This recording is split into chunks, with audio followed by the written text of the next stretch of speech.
नमस्कार, welcome to एग्ज़ामसार। आज है 13 जून 2022 और 13 जून 2022 की जितनी भी डेली इम्पोर्टेंट न्यूज़ है उन सबको कवर करेंगे एमसीक्यू के रूप में। अगर आप हमारे चैनल पर नए हैं तो चैनल को सब्सक्राइब करें, बेल आइकन को ज़रूर दबाएं क्योंकि हम जब भी कोई नया वीडियो अपलोड करते हैं तो उसका नोटिफिकेशन आप तक पहुँच जाए। वीडियो को लाइक करें और अपने फ्रेंड्स के साथ शेयर करें। चलिए शुरुआत करते हैं आज के करंट अफेयर्स की क्वेश्चन नंबर 1 के साथ। और क्वेश्चन नंबर 1 है, हाल ही में निर्मला सीतारमण द्वारा कस्टम और जीएसटी का राष्ट्रीय संग्रहालय जिसका नाम है धरोहर का उद्घाटन कहाँ किया गया? ऑप्शन 1 है गोवा, ऑप्शन 2 है कर्नाटक, ऑप्शन 3 है मध्य प्रदेश, ऑप्शन 4 है छत्तीसगढ़। तो निर्मला सीतारमण द्वारा कस्टम और जीएसटी के लिए जो नेशनल म्यूजियम खुला है जिसका नाम है धरोहर, ये खुला है ऑप्शन नंबर 1 गोवा के पणजी शहर में, यानी पणजी जो राजधानी है गोवा की। चलिए इस प्रश्न के बारे में थोड़ी सी और इन्फॉर्मेशन देखते हैं। तो धरोहर संग्रहालय का उद्घाटन कहाँ हुआ है? तो गोवा के पणजी में हुआ है। क्या है इस संग्रहालय में? तो कस्टम विभाग द्वारा जितनी भी चीज़ें जो सीज की जाती हैं उनकी प्रदर्शनी की जाएगी, मतलब उनको दिखाया जाएगा इसमें। और जो भारत का सबसे बड़ा अप्रत्यक्ष कर के क्षेत्र में, यानी कि जो इनडायरेक्ट टैक्सेस के क्षेत्र में जो अब तक का सबसे बड़ा रिफॉर्म है जीएसटी, उसके बारे में भी यहाँ पे आपको नॉलेज प्रदान की जाएगी। गुड्स एंड सर्विसेज टैक्स यानी कि जीएसटी की जो शुरुआत है ये हुई है 1 जुलाई 2017 से। और गुड्स एंड सर्विसेज टैक्स जो है ये एक अप्रत्यक्ष कर है, इनडायरेक्ट कर है, इनडायरेक्ट, जिसमें लगभग पहले जो 19 कर हुआ करते थे उनको मिला के एक ही इनडायरेक्ट कर बना दिया गया है और वो है गुड्स एंड सर्विसेज टैक्स। चलिए नेक्स्ट क्वेश्चन की ओर बढ़ते हैं। क्वेश्चन नंबर 2, हाल ही में किस राज्य द्वारा यंत्र सेवा योजना की शुरुआत की गई? ऑप्शन 1 है आंध्र प्रदेश, ऑप्शन 2 है कर्नाटक, ऑप्शन 3 है तमिलनाडु, ऑप्शन 4 है छत्तीसगढ़। यंत्र सेवा योजना की जो शुरुआत की है ये की है आंध्र प्रदेश ने। आंध्र प्रदेश के जो मुख्यमंत्री हैं जगन मोहन रेड्डी, उनके द्वारा इस योजना की शुरुआत की गई है। क्या है ये योजना? तो इसमें क्या है कि किसानों को ट्रैक्टर प्रदान किए गए हैं और हार्वेस्टर प्रदान किए गए हैं। इस योजना के तहत 3800 से भी अधिक जो हैं वो ट्रैक्टर यहाँ के जो मुख्यमंत्री हैं जगन मोहन रेड्डी उन्होंने प्रदान किए हैं। और हार्वेस्टर्स भी दिए गए हैं, हार्वेस्टर्स जो फसल को काटने में यूज़ होते हैं। और इस समय पे जो आंध्र प्रदेश के राज्यपाल हैं ये हैं बिश्वभूषण हरिचंदन। चलिए नेक्स्ट क्वेश्चन की ओर बढ़ते हैं। क्वेश्चन नंबर 3, हाल ही में किस मंत्री द्वारा भारत के सबसे बड़े शैक्षिक मेटावर्स पॉलीवर्सिटी का अनावरण किया गया? Option 1 Sarbananda Sonowal, option 2 Dharmendra Pradhan, option 3 Jitendra Singh, option 4 Ashwini वैष्णव। तो भारत का सबसे बड़ा शैक्षिक मेटावर्स जिसका नाम है पॉलीवर्सिटी, इसका जो अनावरण यानी अनवील किया है, इसको किया है शिक्षा मंत्री धर्मेंद्र प्रधान ने। क्या है पॉलीवर्सिटी, इसके बारे में थोड़ी सी इंफॉर्मेशन और देखते हैं। तो पॉलीवर्सिटी जो होता है वो एक वर्चुअल यूनिवर्सिटी होगा और इसमें डिजिटल कैंपसेस होंगे। मेटावर्स क्या होता है? मेटावर्स एक वर्चुअल वर्ल्ड होता है, ठीक है। तो ये पॉलीवर्सिटी जो होगा एक वर्चुअल यूनिवर्सिटी ही होगा। और भारत ब्लॉकचेन टेक्नोलॉजी नेटवर्क भी यहाँ पे यहीं पे इसी समय पे पॉलीवर्सिटी के साथ ही धर्मेंद्र प्रधान द्वारा जो भारत का ब्लॉकचेन नेटवर्क है वो भी लॉन्च किया गया है। और भारत जो 260 डिजिटल यूनिवर्सिटी बनाना चाहता है जिससे जो GER है, ग्रॉस एनरोलमेंट रेशियो, उसको बढ़ाया जा सके। GER होता है ग्रॉस एनरोलमेंट रेशियो, तो इसको बढ़ाया जा सके, मतलब जो यूनिवर्सिटीज़ में जो रजिस्ट्रेशन है, जो हायर एजुकेशन से पहले ही जो बच्चे जो स्टूडेंट्स छोड़ देते हैं, तो उसको बढ़ाया जा सके और डिजिटली उन तक एक्सेस पहुंच जाए। तो भारत का 260 डिजिटल यूनिवर्सिटी बनाने का प्लान है, तो उस तरफ एक उठाया गया ये कदम है पॉलीवर्सिटी। और इसका उद्देश्य जो है कि अभी पूरी दुनिया में जो जिस तरीके से टेक्नोलॉजी डेवलप हो रही है, एडवांस हो रहा है, जिसमें ब्लॉकचेन टेक्नोलॉजी है और वर्चुअल इंटेलिजेंस है, आर्टिफिशियल इंटेलिजेंस है, इस क्षेत्र में काम करके जो अपना युवा है, यूथ को उसको स्किल्ड करके आगे वो कम से कम उसको रोजगार पा पाए।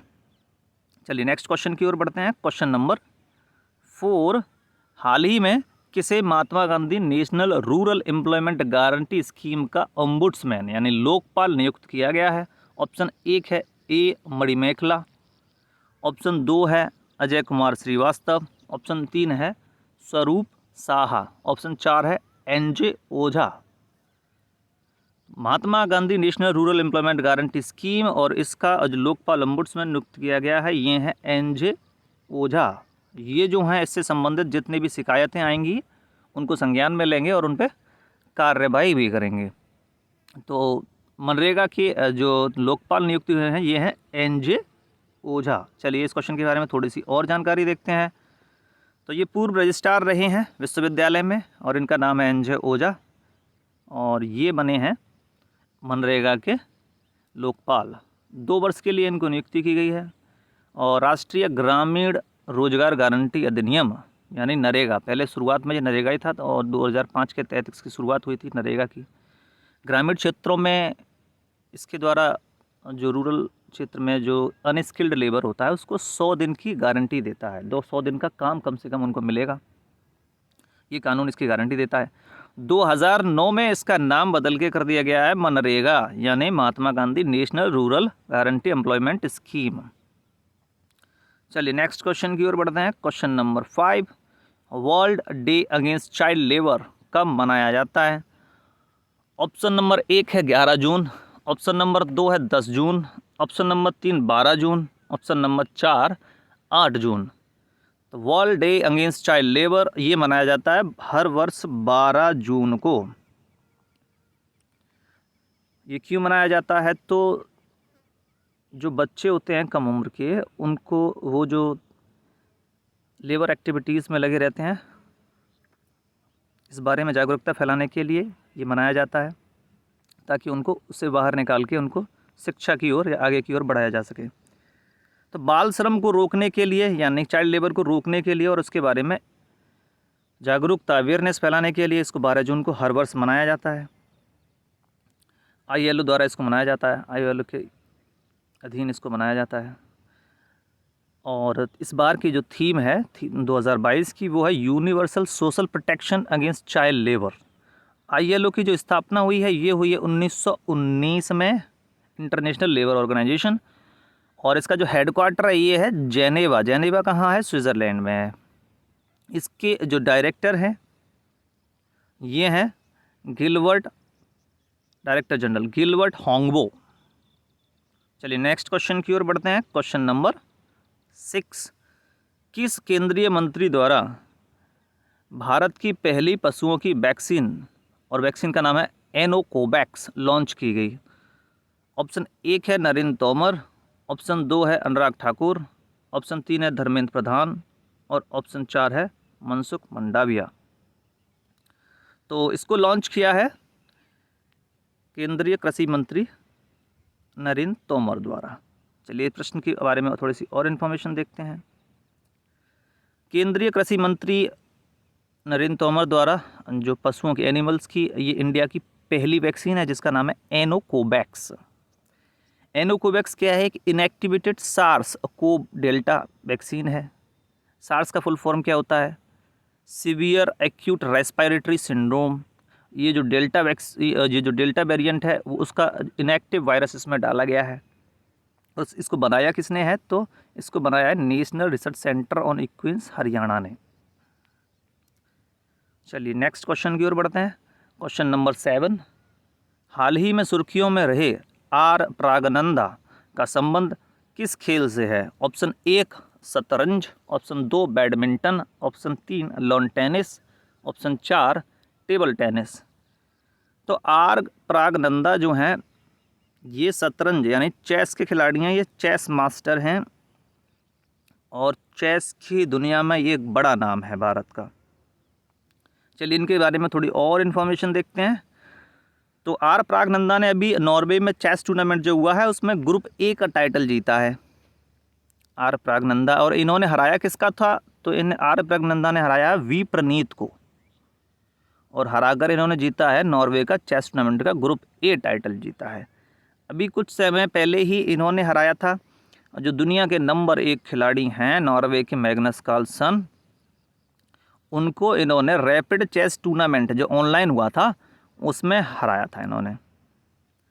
चलिए नेक्स्ट क्वेश्चन की ओर बढ़ते हैं। क्वेश्चन नंबर 8, IMF के एशिया और पैसिफिक मतलब प्रशांत, तो एशिया और प्रशांत विभाग के इसको बोल डायरेक्टर नियुक्त हुए हैं। ऑप्शन 1 है रघुराम राजन, ऑप्शन 2 है कृष्ण श्रीनिवासन, ऑप्शन 3 है सुब्रमण्यम स्वामी, ऑप्शन 4 है इनमें से कोई नहीं। तो international monetary fund Asia Pacific विभाग के जो डायरेक्टर नियुक्त हुए हैं ये हैं कृष्ण श्रीनिवासन। चलिए इस प्रश्न के बारे में और जानकारी देखते हैं। तो कृष्ण श्रीनिवासन IMF के एशिया पैसिफिक विभाग के यानी APD के डायरेक्टर नियुक्त हुए हैं। इंटरनेशनल मॉनेटरी फंड की जो स्थापना है ये हुई है 1945 में, और इसका हेडक्वार्टर कहाँ है? तो वाशिंगटन DC संयुक्त राज्य अमेरिका यानी USA में है। और इसके जो MD हैं IMF के ये हैं क्रिस्टलिना जॉर्जीवा। चलिए नेक्स्ट क्वेश्चन की ओर बढ़ते हैं। Question number 9, R Subramanya Kumar किस बैंक के MD और CEO नियुक्त हुए हैं? ऑप्शन 1 है RBL बैंक, ऑप्शन 2 है ICICI बैंक, ऑप्शन 3 है यस बैंक, ऑप्शन 4 है नाबार्ड बैंक। तो आर सुब्रमण्य कुमार ये बने हैं RBL बैंक के MD और CEO। चलिए इस क्वेश्चन की और इन्फॉर्मेशन देखते हैं। तो RBL बैंक का जो पहले नाम है वो रत्नाकर हुआ करता था, और RBL बैंक की स्थापना हुई है 1943 में, और इसका हेडक्वार्टर कहाँ है? तो इसका हेडक्वार्टर है मुंबई में। चलिए क्वेश्चन नंबर 10 की ओर बढ़ते हैं। ये है आज का आखिरी सवाल। ICICI बैंक ने निम्न में से किसके साथ कार्डलेस EMI फैसिलिटी को बढ़ावा देने के लिए पार्टनरशिप की है? ऑप्शन 1 है जेस्ट मनी, ऑप्शन 2 है पेटीएम, ऑप्शन 3 है फ़ोनपे, ऑप्शन 4 है कि इनमें से कोई नहीं। तो ICICI बैंक ने कार्डलेस EMI फैसिलिटी को बढ़ावा देने के लिए जेस्ट मनी के साथ पार्टनरशिप की है या एग्रीमेंट किया है? इसका ऑप्शन नंबर 1 जो है वो करेक्ट है। थोड़ा सा इन्फॉर्मेशन और देखते हैं इस प्रश्न के बारे में।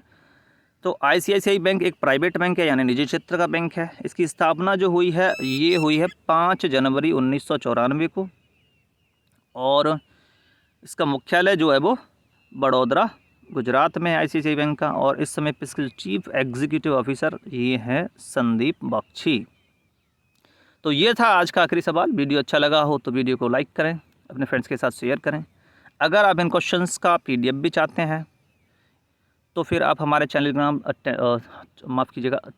चैनल एग्जामसार से जुड़ सकते हैं, और वहाँ से आपको सारे PDF जो हैं वो एक ही जगह से मिल जाएंगे। Thank you.